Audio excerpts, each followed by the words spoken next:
మద్యం కుంభకోణంలో కీలక సూత్రధారిగా ఉన్న రాజ్ కసిరెడ్డికి బిగ్ షాక్ తగిలింది.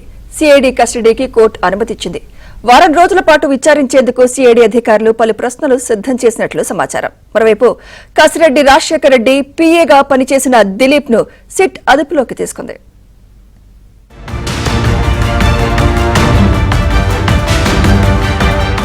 జగన్ జమానాలో ఏపీలో మద్యం ఏరులై పారింది. ప్రభుత్వమే నాసిరకం మద్యాన్ని విక్రయించింది. అయితే సీఎంగా ఉన్న జగన్ ఈ మద్యం వ్యవహారం మొత్తాన్ని రాజ్ కసిరెడ్డికి అప్పగించారు. మద్యం తయారీ నుంచి రవాణా, అమ్మకాలు, నెలవారీ మామూళ్లు మొత్తం రాజ్ కసిరెడ్డి కనుసనల్లోనే నడిచినట్లు ప్రచారం జరిగింది. ఆనాడు వీటిపై పెద్ద ఎత్తున విమర్శలు వచ్చినా జగన్ స్పందించలేదు. కూటమి ప్రభుత్వం అధికారంలోకి వచ్చిన తర్వాత సిట్ బృందాన్ని నియమించి మద్యం కుంభకోణంపై విచారణ చేపట్టింది.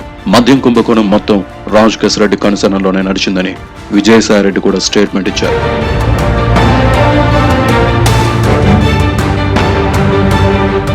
ఇక ఇదే కేసులో నిందితుడిగా ఉన్న మిథున్ రెడ్డి సుప్రీంకోర్టులో ముందస్తు బెయిల్ తెచ్చుకోవడంతో సిట్ బృందం అతన్ని విచారించి పంపింది.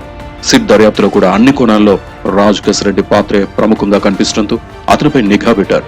రాజేష్ రెడ్డి పేరుతో దుబాయ్ వెళ్లేందుకు సిద్ధమైన రాజ్ కసిరెడ్డిని సిట్ అధికారులు అరెస్ట్ చేసి విజయవాడ ఏసీబీ కోర్టులో హాజరుపరచగా న్యాయాధికారి రిమాండ్ విధించారు.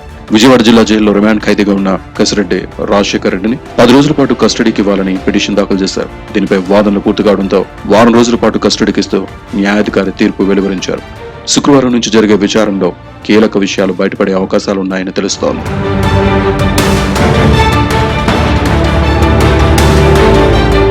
మరోవైపు కసిరెడ్డి రాజశేఖర్ రెడ్డి పీఏగా పనిచేసిన పైలా దిలీప్ ను సిట్ అధికారులు అదుపులోకి తీసుకున్నారు. చెన్నై నుంచి దుబాయ్ పారిపోయేందుకు దిలీప్ ఏర్పాట్లు చేసుకున్నారు.